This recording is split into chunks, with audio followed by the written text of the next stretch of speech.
Mga kaparokya, bago natin umpisahan ang online viewership ng dalawang noontime show ngayong araw po ng Oktubre, Martes, ay pag-uusapan muna natin ang highest views ng dalawang noontime show kahapon at ang prizes na naipamigay nila kahapon. Pero bago natin talakayin yan mga kaparokya, ay humihiling ako na pakisubscribe ang aking YouTube channel.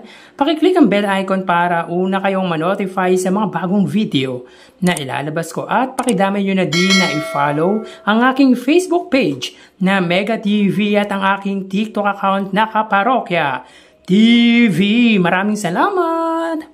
So mga kaparokya, umpisa natin ang ating kwentuhan sa views online ng pre-primetime show sa bansa, ang Family Feud at Will to Win. Ito po ay kuha kahapong episode, araw po ng Lunes, September 30. Para sa kanilang Facebook Live sa oras na 5:52 PM, ang Family Feud ay may 4,400 live viewers. Ang Will to Win naman ay may 2,700 live viewers. Para naman po sa kanilang main YouTube channel, ang Family Feud hosted by Kapuso Ultimate Heartthrob, Ding Dong Dantes ay may 12,000 viewers at ang Will to Win naman ni Willie Revillame ay may 9,800 viewers. Bali, ang total ng GMA Network late afternoon program ay 16,400 at ang TV5 naman po ng mga kapatid ay may 12,500 live viewers. So both shows po ay nakuha nila ang kanilang target number of viewers na 15,000 para po sa Family Feud at 11,000 naman po para sa Will to Win. Mapunta naman po tayo sa highest views online ng dalawang noontime show kahapon. Sa oras na 1:36 PM na may segment na Kalokalike, ang It Showtime po ay may 85,000 viewers. Actually, 86,000 yan. Hindi natin na-screenshot. Gawa nga during that time, nagkakonduct po tayo ng online viewership. Kaya 85,000 viewers lang po ang na-screenshot natin. So again mga kaparokya, 86,000 highest views po ang nakuha ng noontime show ng Madlang People. Ang It Showtime naman po mga kaparokya sa oras na 1:43 PM sa segment na Gimme 5, sila po ay may 88,000 highest views. So again mga kaparokya, ang It Showtime po ay may 86,000 total highest views at ang Eat Bulaga naman po ay may 88,000 highest views. So dito ang It Showtime ay hindi po nila naabot ang daily average views nito na 100,000 at ang Eat Bulaga naman po ay more than daily average views ang nakuha na 80,000. So both noontime show ay pre-recorded po mga kaparokya, meaning ay hindi po sila live kahapon. And even ngayon po mga parokya, hindi po sila naka-live. Parehas po silang naka-recorded or naka-taped. Punta naman po tayo sa papremyong na ipamigay nila kahapon. So dito makikita po natin ang Eat Bulaga ay may 192,000 at ang It Showtime naman po ay may 55,000 pesos. So i-add po natin yan mga kaparokya, ito po ay may total na 247,000. Ang naipamigay po ng dalawang pananghaliang programa. So malaking tulong po yan sa mga nakatanggap ng papremyo kahapon. So again mga kaparokya, ang total po na naipamigay ng dalawang noontime show kahapon ay 247,000. 192,000 po dito ay mula sa Eat Bulaga at ang 55,000 naman po ay mula sa It Showtime. So wala po tayong list of prizes segment sa It Showtime. Pero sa Eat Bulaga po ay meron. Dito may kita po natin, ang 30,000 ay sa pera fee, ang 88,000 naman po ay sa palaro ni Mayor,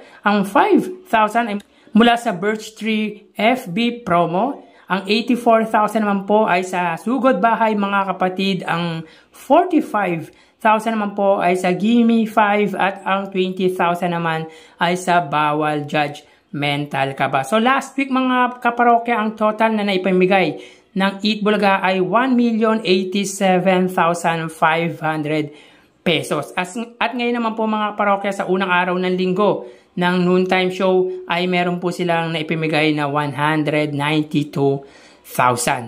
So tara ating alamin ang online viewership ng dalawang bigating noontime show.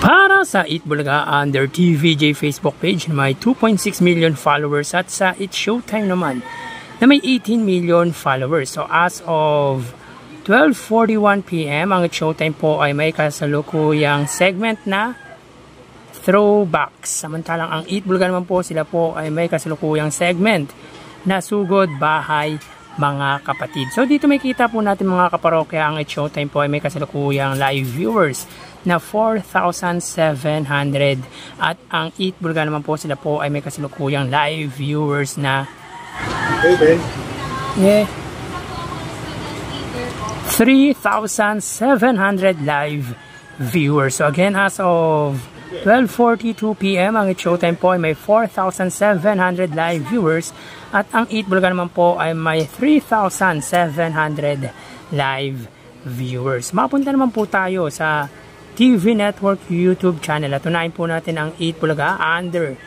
TV5 Philippines na may kasalukuyang subscribers na 2.03 million at ang It's Showtime naman po under GMA Network YouTube channel na may 36.6 million subscribers.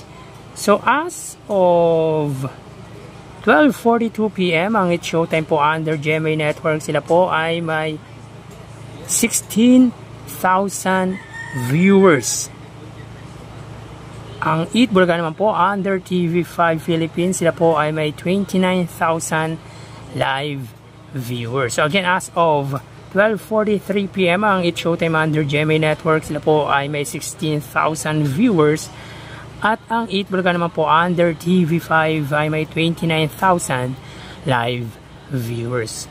Mapunta naman po tayo sa main YouTube channel ng dalawang noontime show para po sa It's Showtime under sa ABS-CBN It's Showtime na may 2.38 million subscribers at sa Eat Bulaga naman po under sa TV5 or Eat Bulaga TVJ YouTube channel na may kasalukuyang subscribers na 1.12 million. So as of 12:43 PM, ang It's Showtime po, sila po ay may 57,000 live viewers. Ang Eat Bulaga naman po, sila po ay may 70,000 live viewers. So again, as of 12:44 PM, ang It's Showtime po, sila po ay may 57,000 live viewers. At ang Eat Bulaga naman po, sila po ay may 71,000 live viewers. So bali, ang total na nakuha ng dalawang noontime show ay mga kaparokya, bago natin bigay ang total viewers ng dalawang noontime show, ay umiling ako na pakisubscribe ang aking YouTube channel, pakiclick ang bell icon para una kayong ma-notify sa mga bagong video na ilalabas ko at pakidami nyo na din na i-follow ang aking Facebook page na Mega TV at ang aking TikTok account na Kaparokya TV. Maraming salamat! So bali, ang total na nakuha ng It's Showtime ay 77,000 viewers.